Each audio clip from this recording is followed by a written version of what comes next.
Hey, what's up guys, Rev here. So to the surprise of probably very few, we are going to have another conversation about some Gamergate related controversies, and like all the other controversies, it stems from Stellar Blade. However, today we're taking a bit of a detour and veering off in a different direction thanks to the upcoming release of Hades 2. Now in this video, I have no criticism for Hades 2. I simply bring up this game because of the great disparity in how game journalists are treating attractive character designs and fan service from this game versus its counterparts in Stellar Blade. This meme right here is totally unironic. You can see the number of likes here. A lot of people are picking up on this pattern of behavior where game journalists are thirsting over and praising Aphrodite from Hades 2, who is literally naked, but these are the same game journalists who have been crapping on Stellar Blade's main protagonist Eve's design for weeks on end, making all kinds of outrageous claims about it, claiming it's overly sexualized, that it's the product of an incel, and also that it's leading to real-life acts of violence against women. The claims are outrageous, so that's why it's very confusing that game journalists are somehow praising Aphrodite now, who's completely naked. Now, of course, just like how it all goes back to Stellar Blade, it often all goes back to senior editor from Kotaku, Alyssa Mercante, mercenary, merchant, nobody knows. But she's also very well known for her active racism. She is very dedicated to spreading these sorts of messages.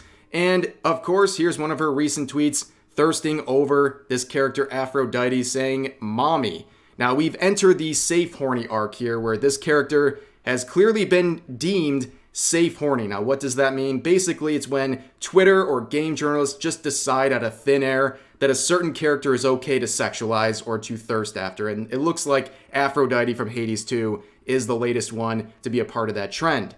Now, this is very ironic because Alyssa has had a very brutal treatment of anyone who has been enjoying the character design of Eve from Stellar Blade, making this tweet only a few weeks ago saying, "They want their women to be virtually silent, overly sexualized dolls in video games that they can jerk off to without having to wash their ass or clip their nails or even show a single attractive quality."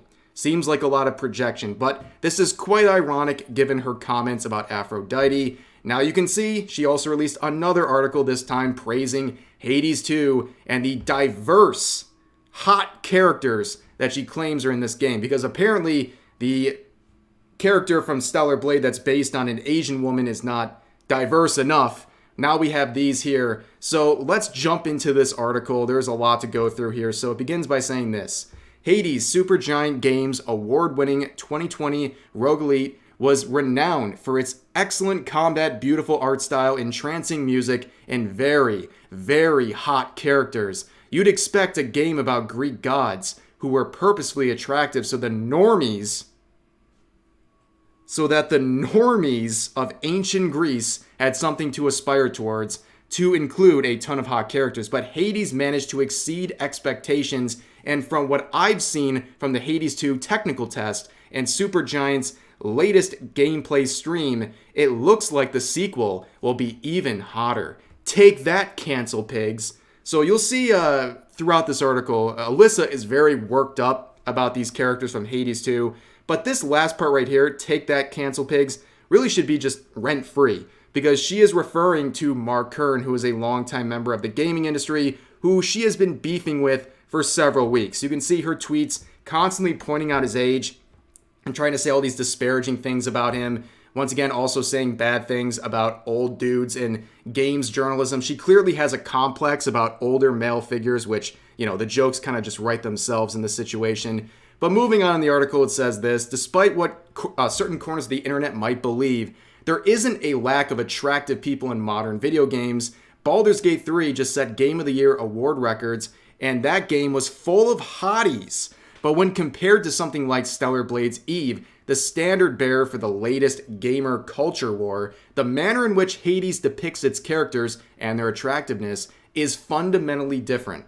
You know what? Alyssa is correct here. There is a fundamental difference in how these characters are depicted in Hades 2 versus Stellar Blade. The Hades 2 characters like Aphrodite are completely naked, unlike Stellar Blade. They are completely head to toe naked. That is completely different. That is fundamentally different. But as we'll see in the discussions later in this video, that'll be justified because it's accurate to the lore of these Greek gods. But we'll talk about that in a second. So there's other claims here saying that people on the internet believe there's no attractive people in modern video games. Nobody is saying that there's no attractive characters in modern video games. They're saying there's a trend, especially in Western developers, to make more conventionally unattractive characters, or at least to shy away from conventionally attractive character designs. That is what they're complaining about. And then bringing up Baldur's Gate 3, people were very aware that there's attractive characters in Baldur's Gate 3, but also, of course, Alyssa would praise Baldur's Gate 3 while attacking Stellar Blade. We all know this meme format keeps playing out, and just basically every couple of months we have this part stay the same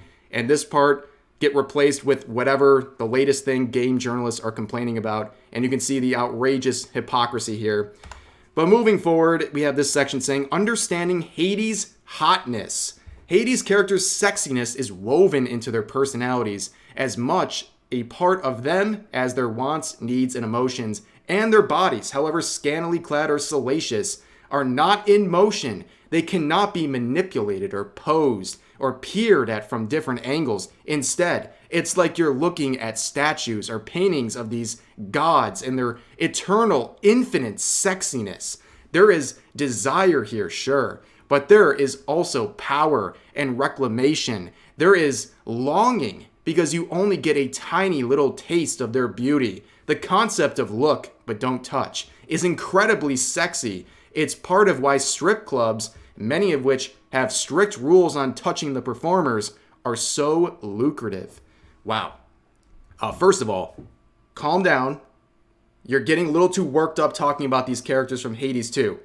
But this idea that somehow there's a complete difference in how these characters in Hades 2 are presented versus Stellar Blade is outrageous, especially on this look but don't touch basis. I got news for you.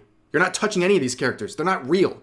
And there's no difference in how Stellar Blade's Eve is there on the screen versus these characters from Hades 2. I don't understand how there's this big focus on different angles and being in motion or not.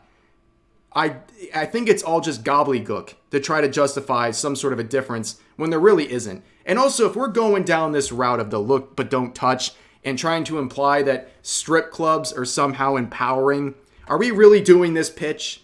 Like that, yeah, we'll tell them to get on stage and take off their clothes in front of a group of people throwing money at them like zoo animals, but we'll call it empowering, so they'll keep doing it. Like, it's like, come on. But moving forward, here we have this, and conversely, as Izzy van der Velde writes for Inverse, a character like Stellar Blade's Eve, like Lara Croft before her, is hot, but she doesn't seem to be aware of it. She's sexy, but doesn't know it. She's athletic and acrobatic, but entirely controllable. She is a blank slate, a posable sex doll, her bountiful chest heaving during idle animations. Unlike Bayonetta, whose sexiness is folded into her personality and fighting style, Eve is just blandly attractive. Eve is the object of desire, not the owner of it. Yeah, you know, here's the thing. Eve is definitely a controllable character because she is a controllable character. She is the main protagonist. I'm sorry. I think I'm about to have a stroke from reading these articles, dude. It's so blatantly disingenuous. They think if they just keep talking and keep talking, you're just going to keep going along with what they're saying. And also, if you're someone who's not familiar with gaming or even the particular games they're talking about, you might just go through this and believe this is the way that it is. But these are crazy comparisons. And also, bringing up Bayonetta is so rich because we all know when Bayonetta was first released, game journalists like Alyssa, people who were her counterparts in the industry, they came out and were critical of Bayonetta.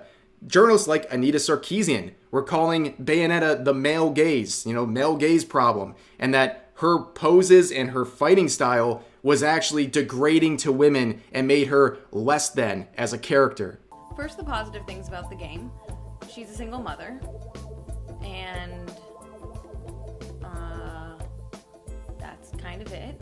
So on to the negatives. She carries with her 4 pistols, 2 of which are strapped to her high-heeled boots, which provide the perfect opportunity for her to contort her body into pornographic poses, including spreading her legs and doing a little flip in the air to kill the bad guys.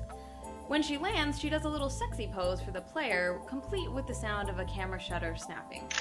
But it gets even better, because one of her most powerful weapons involves her stripping all her clothes off and turning her hair into an evil demon weapon fighting machine. Did you get that? The whole taking all her clothes off in order to use her hair as a weapon? Because clearly you can't use your hair to drag demons down to hell if you're fully clothed. Predictably, the internet is now infested with gamers' screen captures of various ways that they got Bayonetta naked. So returning to this section right here where she says Eve is just blandly attractive. This claim that Eve's design is bland or in many cases unattractive is something that game journalists have been doing for a long time. And when questioned as to why they're the experts on what should be considered attractive or not, we see people like Alyssa make the same claims like this, saying, see, the major difference in what some of us find hot and what others find hot is that some of us actually have sex. Ah, yes. Take that, chuds. You don't have an opinion because I'm talking on the internet about having sex. I'm cool and my opinion's more valid.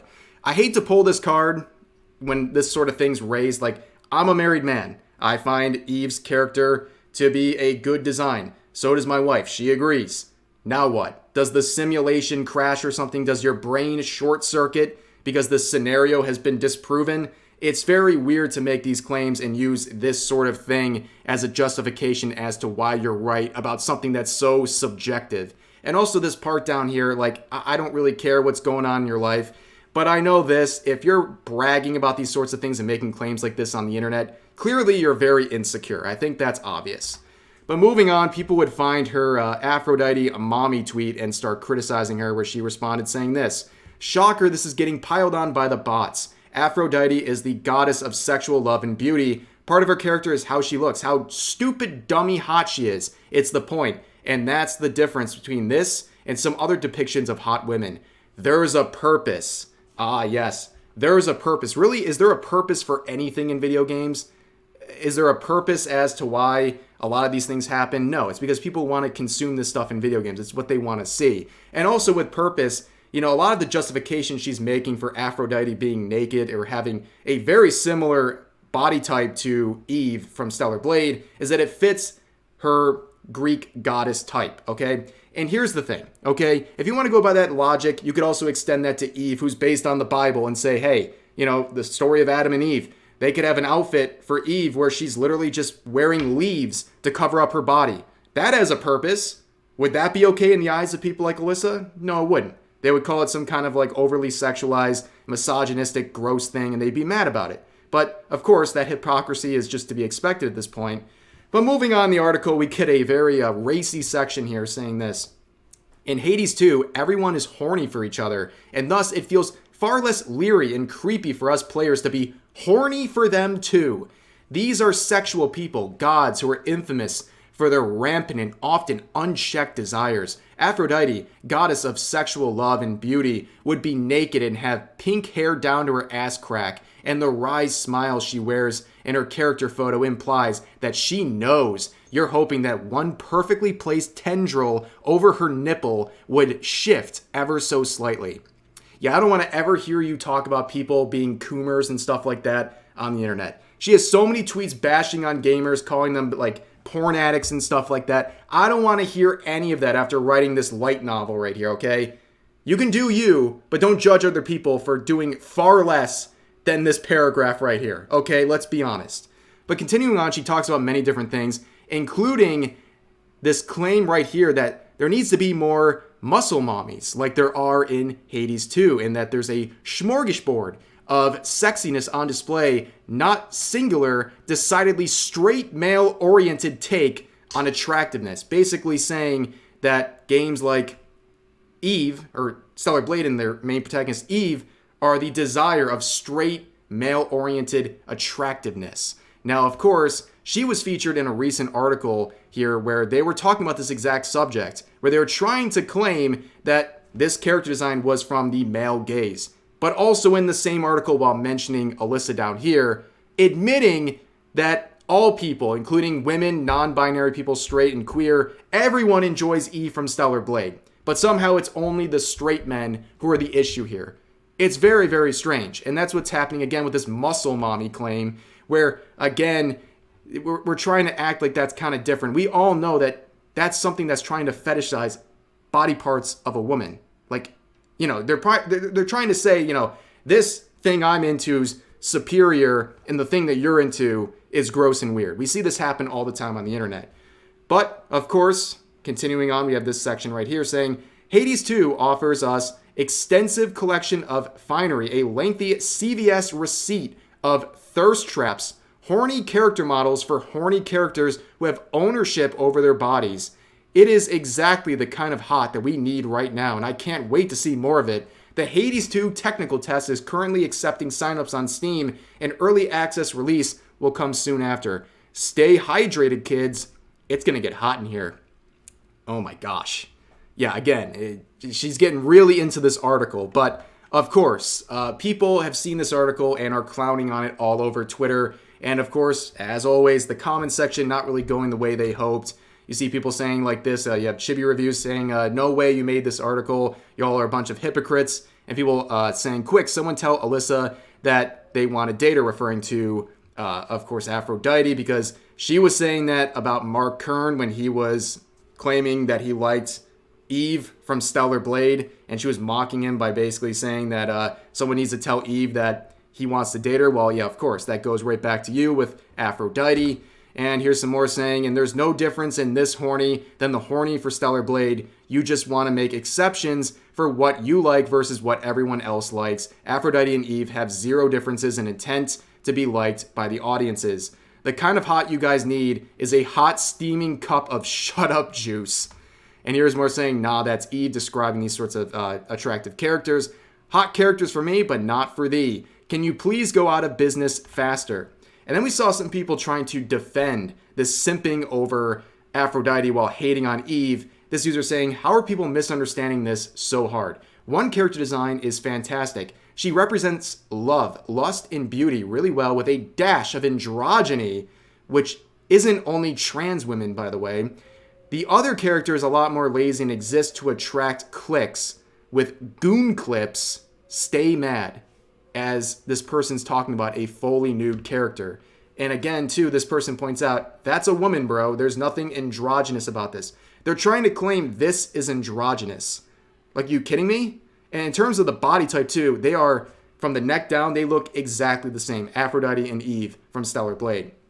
And then you see people saying crazy stuff like this. So we talked about this argument over where people are saying, hey, if you want to talk about, you know, accuracy to a story with Greek gods, you can make the same claim with Eve and the Bible and some outfits she could wear, where this user says, the Aphrodite design is way less sexualized than Eve's, though. Now, I'm glad they're getting clowned on, but there were still 22 people who liked this. 22 people thought a fully nude character is less sexualized than Eve from Stellar Blade. But anyways, the hysteria surrounding this game is continuing, of course, and it's not too surprising, but yeah, I appreciate you guys giving the video a listen. As always, feel free to share your thoughts about today's topics in the comment section down below. Hope you guys enjoyed the video, and I'll see you next time.